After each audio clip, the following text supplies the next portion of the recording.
आंदोलन करेंगे जिसका नाम होगा खिलाफत आंदोलन। अब देखो, कई बच्चे खलीफा ही नहीं समझते तो खिलाफत क्या तुम समझोगे, लेकिन अब सभी बच्चे ये बात समझ गए होंगे खलीफा कौन है और खिलाफत क्यों हुआ। खिलाफत का मतलब आप समझ गए, तुर्की के खलीफा को बचाने के लिए भारतीय मुस्लिमों की कोशिश है कि हम एक आंदोलन करेंगे, एक खिलाफत आंदोलन होगा। अब सोचिए जरा, गांधी जी भी देखे कि यही मौका है हिंदू मुस्लिम के एकता का, एक अवसर है। अगर हम हिंदू भी इसके पक्ष में रहे कि ठीक मांग कर रहा है तो अच्छी बात है, हम हिंदू मुस्लिम भी एक होंगे। और इसीलिए गांधी जी ने भी कहा कि खिलाफत आंदोलन के पक्ष में हम भी हैं, ये होना चाहिए, खलीफा रहना चाहिए। तो अभी तत्काल दो बात आपको खूब बढ़िया समझ में आए। पहला, खिलाफत आंदोलन रॉलेट एक्ट के जस्ट बाद हो। अब इस इवेंट को समझने के बाद हम अब चाहेंगे आप सभी बच्चे अब हमारे साथ कहानी पर ध्यान दीजिए, सुनिएगा थोड़ा गंभीरता पूर्वक। अब यहां से गंभीरता से समझिए, एक एक लाइन आपको आज एकदम याद हो जाना चाहिए। अब जरा, भारत में क्रांतिकारी घटना बम गोली जो पटका रहा है, इस घटना को देखते हुए एक जज है जिनका नाम है सिडनी रॉलेट जज है। अंग्रेजों ने सिडनी रॉलेट जज को ही कहा कि क्यों भारत में क्रांतिकारी घटना हो रही है, कैसे इस घटना को रोकेंगे, इस पर आप अपना कुछ सुझाव दीजिए।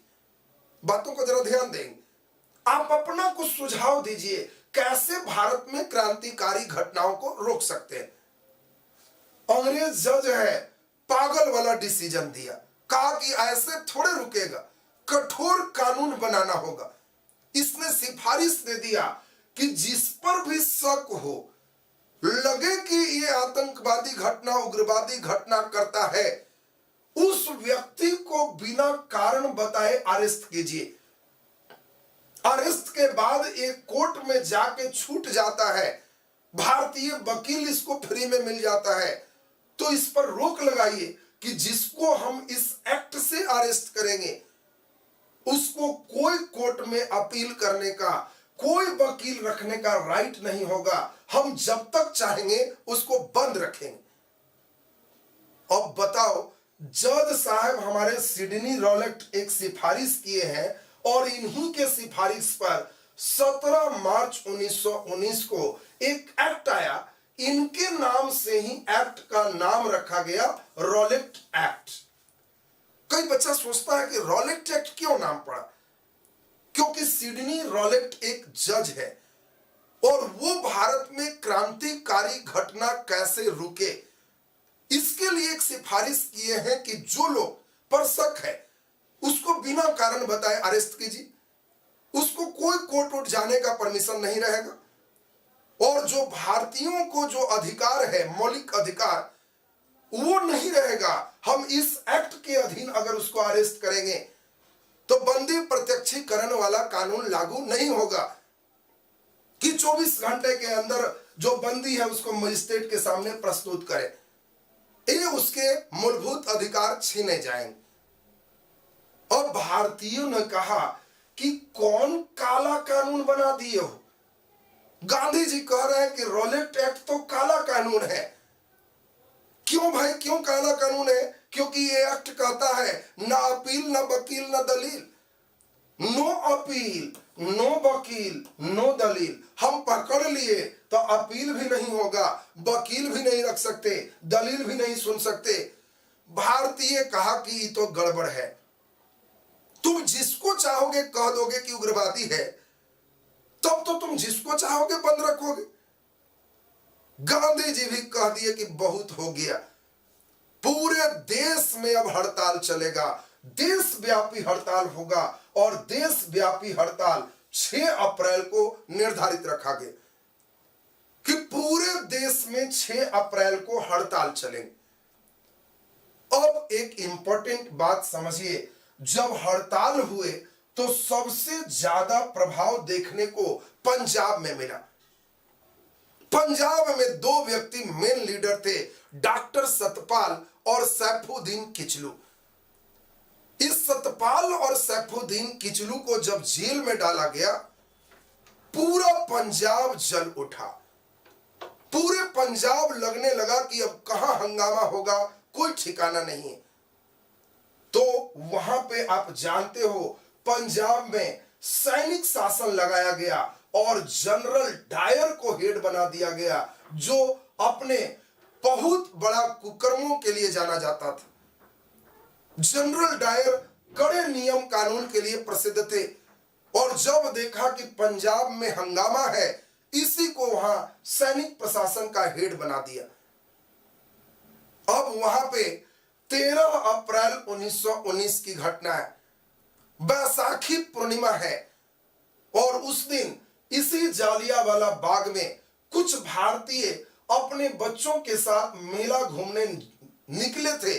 बैसाख की पूर्णिमा में पंजाबियों की मेला लगती है, और इसीलिए केवल ऐसा नहीं था कि प्रदर्शनकारी, भीड़ में बच्चे हैं, महिलाएं हैं, वृद्ध हैं, ये सभी जालियांवाला बाग में धीरे धीरे एकत्रित हो गए। और यहां पे जनरल डायर जब सुना कि यहां मेला नहीं झमेला शुरू है, लोग यहां सभा अंग्रेजों के खिलाफ कर रहे हैं, तो जनरल डायर यहां आकर सीधा गोली चलाने का आदेश दिया। कहा कि सीधा गोली चला दो। और आप जानते हो, भारत की ये पहली घटना है जिसमें 1000 से ज्यादा हमारे निर्दोष भारतीय मारे गए। जनरल डायर के इस परमिशन से 1000 से ज्यादा निर्दोष भारतीय की हत्या हो गई। अब समझो कंडीशन क्या है। इतने दर्दनाक सीन है कि जालियांवाला बाग जो पंजाब के अमृतसर में है, उस मैदान में कुएं थे। कई व्यक्ति जब गोलियां चलने लगे तो अपने जान को बचाने के लिए कुआं में कूद रहे हैं कि गोली लगने से बच जाएंगे। और जब वो कुआं में कूद रहे हैं तो सोचो, एक व्यक्ति के ऊपर दूसरा, दूसरा के ऊपर तीसरा, और ऐसी स्थिति है कि सैकड़ों भारतीयों का लाश कुआं के अंदर से निकाला जा रहा। गांधी जी भी कह रहे हैं कि ये तो बहुत हो गया, बहुत हो गया। सब ने कहा कि अंग्रेज को हम बोलते थे कि खराब है, लेकिन आप गांधी जी कहते थे कि बढ़िया है, सुनता है, सुनेगा। देखिए कितना खराब है। जालियांवाला बाग में जब हजारों भारतीय, 1000 से ज्यादा भारतीय मरे, तो रविंद्रनाथ टैगोर ने अपने नाइटहुड की उपाधि त्याग दिया। नाइटहुड जो है, देखो, ये आपको बहुत बढ़िया, अगर ग्रेजुएशन लेवल पर एग्जाम दोगे तो एक अच्छा प्रश्न आता है कि सर लगाने के लिए, कोई भी व्यक्ति अपने नाम के आगे सर लगाने के लिए उसे एक उपाधि मिलती थी, नाइटहुड। नाइटहुड एक उपाधि है जिस उपाधि के बाद वो व्यक्ति अपने नाम के आगे सर लगा सकता है। तो दोनों चीज आ सकता है कि रविंद्रनाथ टैगोर ने कब अपने सर की उपाधि त्याग दी। आपको वही बात समझना है कि सर की उपाधि वही लगाएगा जो नाइटहुड की उपाधि लगाएगा।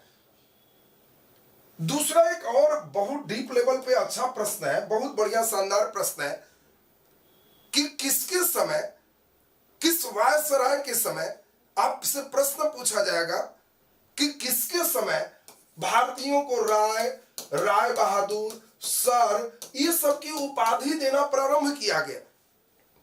कौन था जो ये सब उपाधि देना शुरू किया?